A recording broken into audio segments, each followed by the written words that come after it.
Good morning, true crime friends. How you doing? Look. Yesterday, I was not on here, but today I'm back again. In case you didn't know, I post every single day, 7 days a week in the member spaces. And then over here on the main channel, I just post whenever there's a case to talk about. So if you want a little bit of this madness every single day, then you have to become a member. The link for membership is in the description of this video. But look, we need to talk about Robert Tellis. We have waited with bated breath, I tell you, bated breath for this case to start. And opening statements took place yesterday, and I was perched. I was ready. I needed to know every single thing. And honey, the prosecutor, they told us everything. But first, you know what you need to do? Please like this video and subscribe to the channel. It helps us out a lot. So look, Robert Tellis, let me give you, the background of this case is all in the opening statement. See, Mr. Robert Tellis was down there in Nevada, and Clark County, that's where Las Vegas is, y'all. Corruption. I mean, also good family fun and gambling and half-naked ladies. But anyway, Robert Tellis was like, you know what I want to do? I want to run for political office because eventually I think I can become like the mayor or the governor or like the president of the United States or something. And to that I say, But anyway, Mr. Tellis was like, let me find an office that's going to be like training wheels. I'm going to start someplace and ultimately I can rule the whole world. But first, I'm just going to start with like a small local office and I'm going to work my way up. Oh, public administrator is open, you say. There's nobody to run against me, you say. Oh, yes, that's what I'm going to do. So he ran for the office of public administrator. In case you don't know, the public administrator is the person for when somebody passes away. If they don't have a next of kin, then like the government has to come in and take over all their stuff, their jewelry and their car and their whatever, their house. And then they have to like pass out, they have to find the next of kin, pass out all the stuff to the next of kin, and make sure everything is done fair and equitably. And they have to keep all the stuff safe, like lock up all your jewelry and make sure nobody steals your house, all that kind of stuff. That's what the office of the public administrator does. So the prosecutor stepped forward to tell us the whole situation. And I was like, give it to me, girl, because I need to know every single thing about why Mr. Robert Tellis is accused of unfortunately unaliving a local reporter, because it did not make sense to me. And so this is what she said happened. She said, Robert Tellis ran for the public administrator and he won. And the people who worked in the public administrator's office were like, we like him. This is going to be terrific. We're so excited about our new boss. And then he started. And from day one, he was kind of a nightmare. Literally the world's worst boss. Now look, you know how local government is. People get these jobs and they stay there for 100,000 years and they have their ways. And I mean, this happens in every office, no matter where you work. You know Betty, who's over there, the receptionist or so-and-so, the main guy's secretary. These people set up shop and they have a whole system of organization, and you, the new person, are not going to come and mess it up. You might have some good new ideas, but no. We doing things the way we always did them.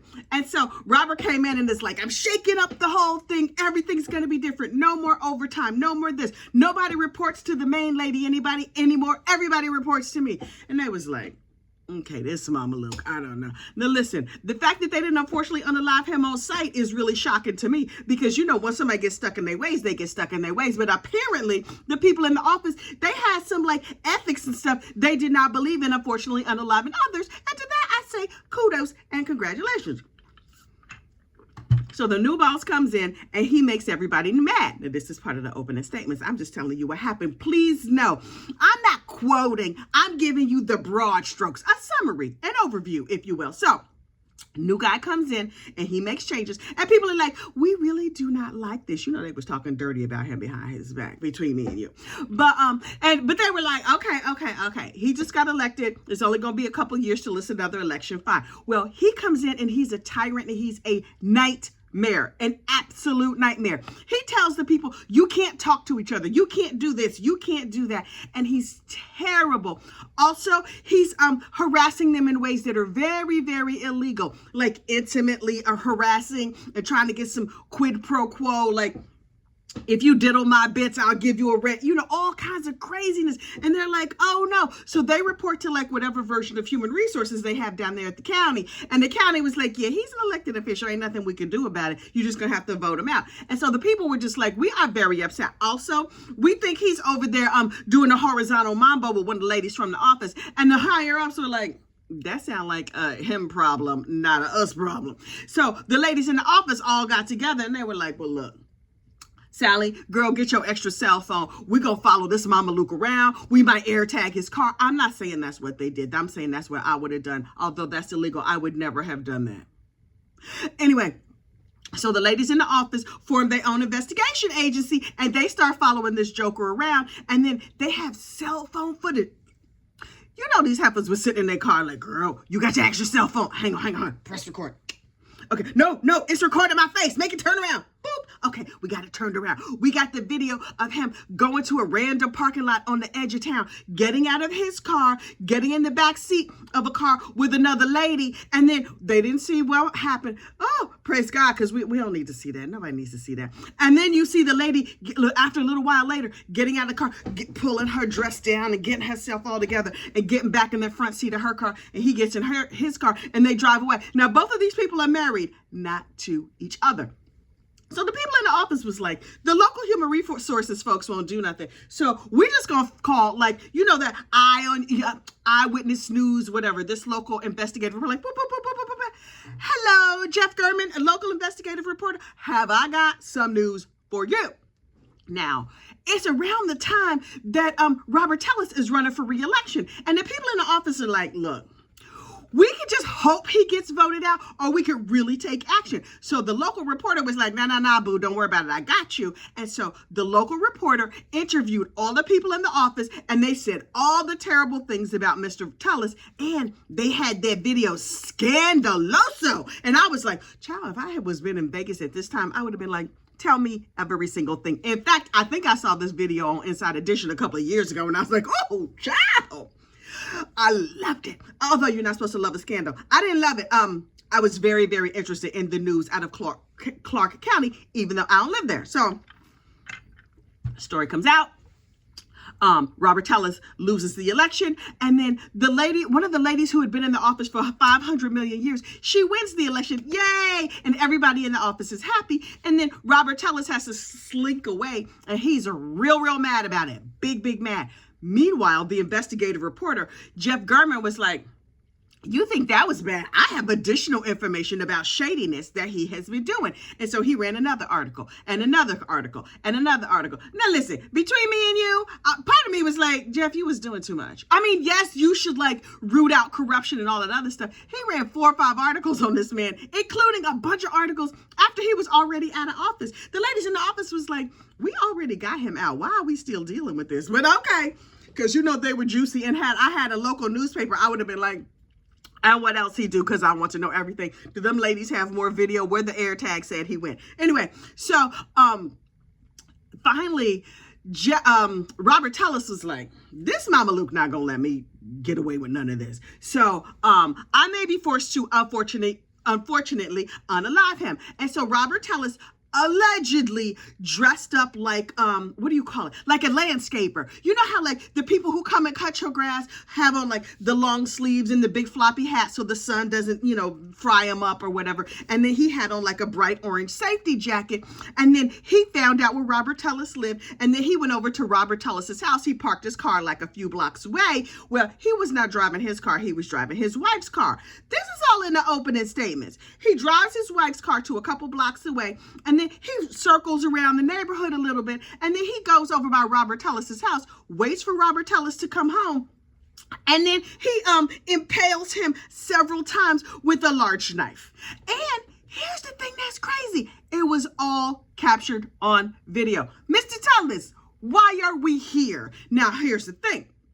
The person, the assailant, had like a little limp. So they was like, okay, he's walking. We see him. He got that little limp. And then when they watched the video of the person walking up to the house, doing the dirty deed, and then walking away, he got that little limp. And everybody was like, we seen the video on the news because they trying to capture this guy. Robert Tellis, can you come here? He's like, what do you mean? I don't know what you want from me. And I was just like, So everybody was like, oh, that was definitely Robert Tellis that did that. Meanwhile, Robert Tellis was like, it was not me. But the Ring doorbell, the eye in the sky, was like, Mr. Tellis, we got you all on videotape. They have the videotape of him going up to the house, doing the crime, leaving the house, walking. Now, everybody in this neighborhood has the CCTV. It was like the UK. You know how you watch them UK crime shows and they have a camera on every corner so you can see every place the car went? That's basically how this whole crime went down. You see the little limp man walking back over to the car that is Robert Tellis's wife's car. Then driving back over to Jeff German's house to do a double check, I guess to make sure he had clearly slipped this mortal coil. He was like, let me just check. Oh yeah, you over there off at the Endless Heaven Buffet, enjoy your key lime pie. And then he gets back in his own car and then drives. They got all the videotape where they tracking the car, goes right back to Mr. Tellis's neighborhood. Sir, you're bad at crime.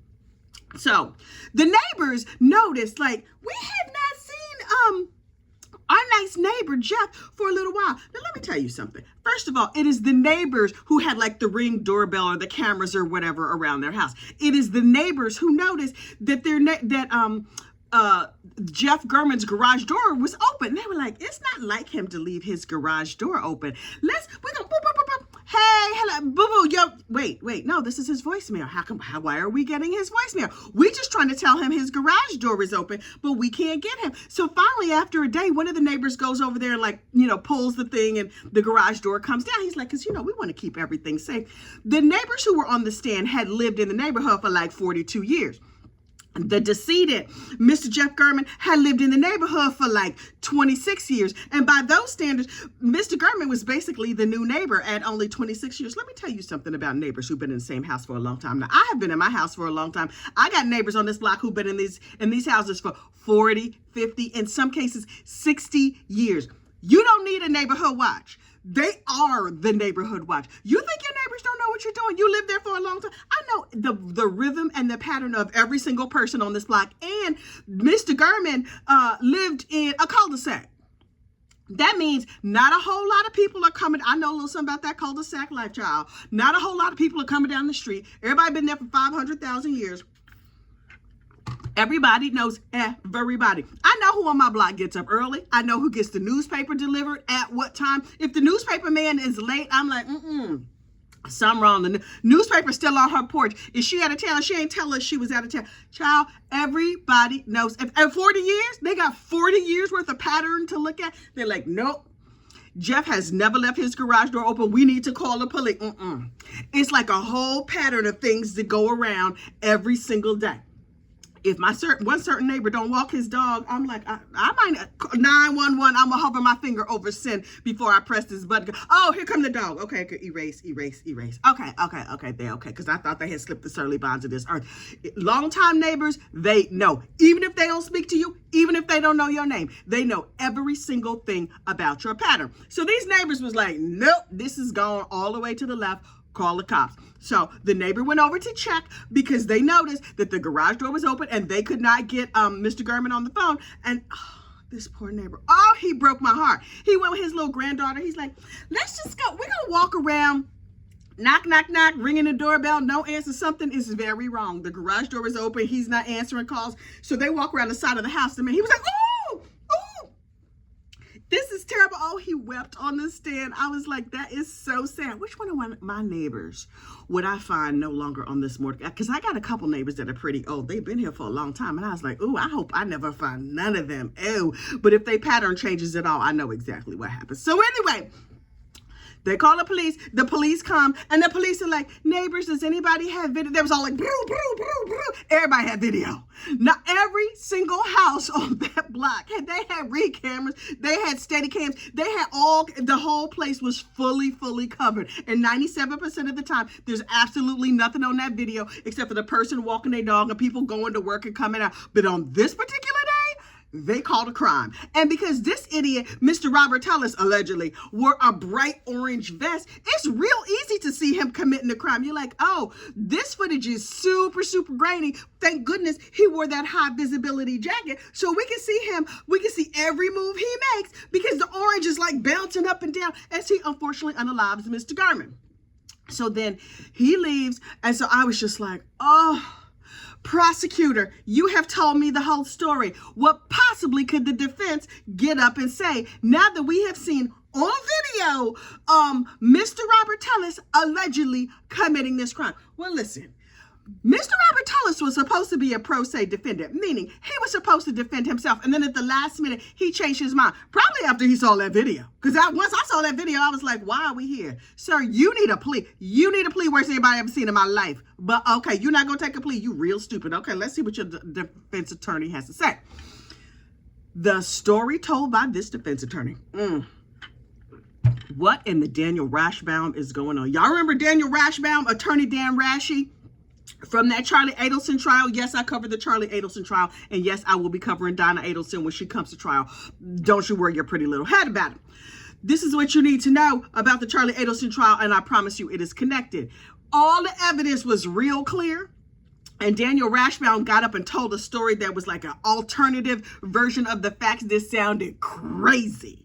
And so I was like, okay, even if all that stuff you said happened, that doesn't mean that this dude didn't unfortunately unalive that dude. That is how the defense statement went. So the defense attorney got up, and good for him. He did his job. He's like, okay, my beloved client, Robert Tellis, got up there and got elected, and he was cleaning up corruption. He is very, very opposed to corruption, except for the corruption that he himself created. But he was opposed to corruption, so he went into the office, and the old guard, who was super, super corrupt, didn't like the fact that he was making things better for the public of Clark County. Okay. I can see where the old guard would not like that, because people do not like change. And he was like, and what happened was, you know how we have to keep the decedents, all these unfortunately unalive people that, the old people died of natural causes, they didn't have family members or whatever. We had to keep all their stuff safe, including their houses. And so when a house would sell, we had to hire a real estate agent to come and sell the house so that we could pass out checks to the families, because this is what happens when people die without wills. Also, have you updated your will? Update a will. Anyway, write a will if you don't have one. So anyway, he was like, Mr. Robert Tellis does not enjoy crime. I was like, okay, sir, nobody enjoys crime except for criminals, but okay, anyway, he was like, so he came in and he told everybody, no more overtime, no more corruption. I'm cleaning up this place. I'm bringing in all these new employees, and me and the new employees, we were good and shiny and holy, and the old employees were terrible and bad and corrupt.